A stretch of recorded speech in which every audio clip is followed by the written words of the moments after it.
Iran ने पूरी दुनिया को बड़ा सरप्राइज दे दिया। आखिर ऐसा कौन सा हथियार बनाया है जिसको इस्लामी तारीख का सबसे खतरनाक तरीन ड्रोन कैरियर कहा जा रहा है।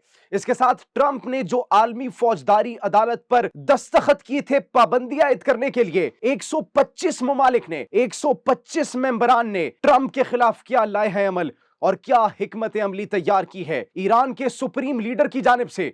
वो कौन सा बयान है जिस बयान के बाद अमेरिका और इजराइल के पास कोई ऑप्शन नहीं बचा कि ईरान पर सख्त पाबंदियां आयद की जाए। ये सब आपको बताएंगे अपने आज के इस प्रोग्राम में। आप एक न्यूज डिजिटल देख रहे हैं और मुझे जवाद यूसुफ कहते हैं। नाजरीन, सबसे पहले अगर ईरान की बात की जाए तो ईरान की जंगी मशकों का आगाज होता है जनवरी से लेकर मार्च तक। वो ऐलान करते हैं कि हम अपनी दिफाई सलाहियतों को मजबूत करने के लिए मशक़ें करेंगे। वो उनकी बहरी सलाहियतों को मजीद मजबूत करती है, वो उनकी अस्करी कुव्वत को मजीद मजबूत करती है। वक्त के साथ साथ मुख्तलिफ वेपन्स की, मिसाइल्स की, बैलिस्टिक मिसाइल्स की, रॉकेट्स की इनॉग्रेशन होती है, इफ्तिताह होता है।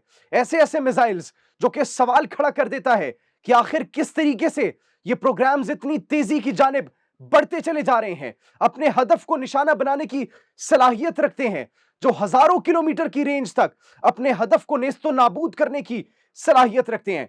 अब इसके साथ साथ नाजरीन, एक ऐसा ड्रोन कैरियर उनकी बहरी फौज में शामिल कर दिया गया है जिसको इस्लामी तारीख का सबसे खतरनाक तरीन ड्रोन कैरियर कहा जा रहा है।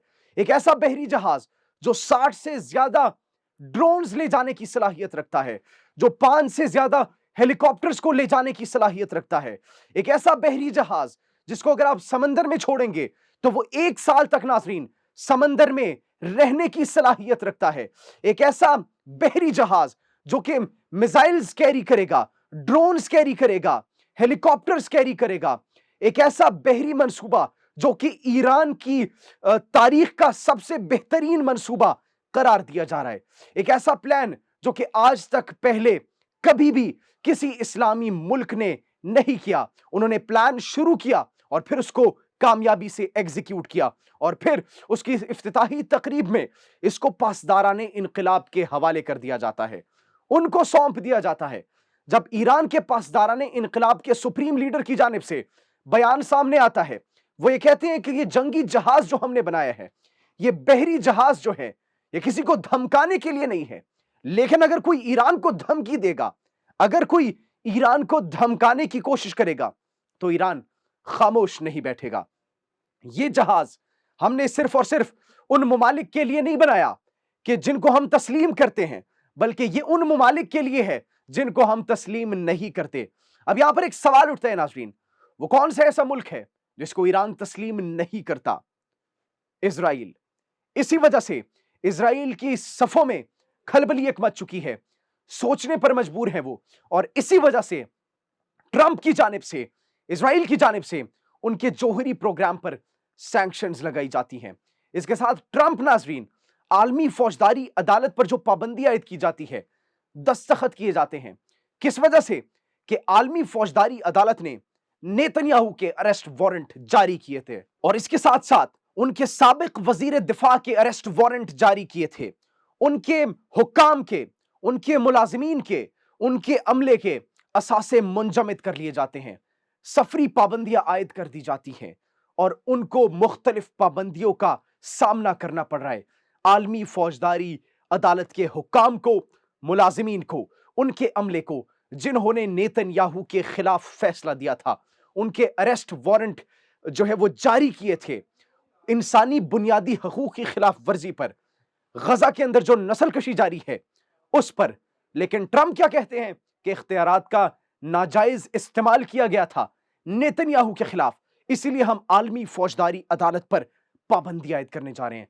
आलमी फौजदारी अदालत की जानिब से बयान सामने आता है, हुकाम से अपील की जाती है, मेंबरान से अपील की जाती है। 125 ममालिक नाजरीन, वो 125 ममालिक को मुत्तहिद होने का कहा जाता है और कहा जाता है कि हम अपने अमले के साथ खड़े थे, खड़े हैं और खड़े रहेंगे। दूसरी जानिब नाजरीन नेतन्याहू अपने ही एक चैनल को इंटरव्यू देते हैं और उस चैनल में एक बहुत बड़ा इंकिशाफ किया जाता है, ऑन लाइव स्क्रीन पर एक बहुत बड़ा इंकिशाफ किया जाता है। यह कहा जाता है कि अगर सऊदी अरब के साथ हम मामलात नॉर्मलाइज करना चाहते हैं तो कर लेंगे, یہ کوئی مشکل بات نہیں. لیکن اگر سعودی فلسطین کو ایک آزاد ریاست کے طور پر دیکھنا چاہتا ہے تو سعودی عرب کے پاس بہت زیادہ زمین ہے. فلسطینیوں کو بلائیں, وہاں پر ان کا گھر بسائیں اور پھر وہیں پر ہی ایک آزاد فلسطینی ریاست بنائیں. جس کے بعد سعودی کی جانب سے رسپانس سامنے آتا ہے کہ ہم کبھی بھی اسرائیل کے ساتھ معاملات نارملائز نہیں کریں گے جب تک فلسطین کو ایک آزاد ریاست کے طور پر نہ دیکھ لیں. ایران کے سپریم لیڈر کی جانب سے ناظرین وہ کون سا بیان تھا, وہ کون سی سٹیٹمنٹ تھی جس کی وجہ سے امریکہ اتنا خوف زدہ ہے, جس کی وجہ سے اسرائیل اتنا خوف زدہ ہے اور ان کے نیوکلیئر پروگرامز پر سینکشنز لگائی جا رہی ہیں, ان کی پابندیوں میں مزید اضافہ کر دیا گیا ہے. ان کے سپریم لیڈر آیت اللہ خامنئی کی جانب سے ایک بیان سامنے آتا ہے. وہ یہ کہتے ہیں امریکہ سے مذاکرات ملک کی مشکلات کو حل نہیں کریں گے, ملک کے اندر مشکلات کو مزید بڑھایا جائے گا اگر ہم نے امریکہ کے ساتھ تعلقات بہتر کر لیے, مذاکرات کر لیے. اس کے ساتھ ساتھ امریکی جو ہیں وہ کاغذ پر نقشہ تبدیل کر رہے ہیں دنیا کا, لیکن ایک بات یاد رکھیے گا, وہ صرف اور صرف کاغذ ہے, اس کا حقیقت سے کوئی تعلق نہیں. اگر ہمیں دھمکی دی جائے گی تو ہم بھی دھمکی دیں گے, اگر اس دھمکی پر عمل کیا جائے گا تو ہم اپنی دھمکی پر عمل کریں گے, اگر ہم پر حملہ کیا جائے گا ہم بھی حملہ کریں گے, اگر ہماری قومی سلامتی کو نقصان پہنچایا جائے گا تو ہم بھی قومی سلامتی کو نقصان پہنچانے سے نہیں کترائیں گے. یہ بیان ایران کے سپریم لیڈر کی جانب سے جاری کیا جاتا ہے, جس کے بعد ناظرین اسرائیل سوچنے پر مجبور ہے, خوف و ہراس کا شکار ہے, اور ساتھ ساتھ امریکہ بھی خوف و ہراس کا شکار ہے. ایک جانب ان کی بحری صلاحیتیں مضبوط سے مضبوط تر ہوتی جا رہی ہیں, اور اس کے ساتھ ساتھ ناظرین ایک ایسے بیلسٹک میزائل کا بھی افتتاح کیا جاتا ہے جس کی رینج 1700 کلومیٹر بتائی جا رہی ہے. تو یہ ایک بہت بڑا سیٹ بیک دیا جا رہا ہے امریکہ کو اور ساتھ ساتھ اسرائیل کو. ہر گزرتے دن کے ساتھ ان کی جنگی مشقوں میں مضبوطی, ان کے ویپنز میں مضبوطی, ان کی عسکری صلاحیتوں میں مضبوطی, ان کی دفاعی قوتوں کا مزید مضبوط ہونا اس بات کی گواہی دے رہا ہے کہ خطے کے اندر بیلنس آف پاور جو ہے وہ تبدیل ہوتا چلا جا رہا ہے. آپ اس بارے میں کیا سوچتے ہیں کمنٹ سیکشن میں ضرور بتائیے گا. اپنا بہت خیال رکھیے. اللہ نگہبان.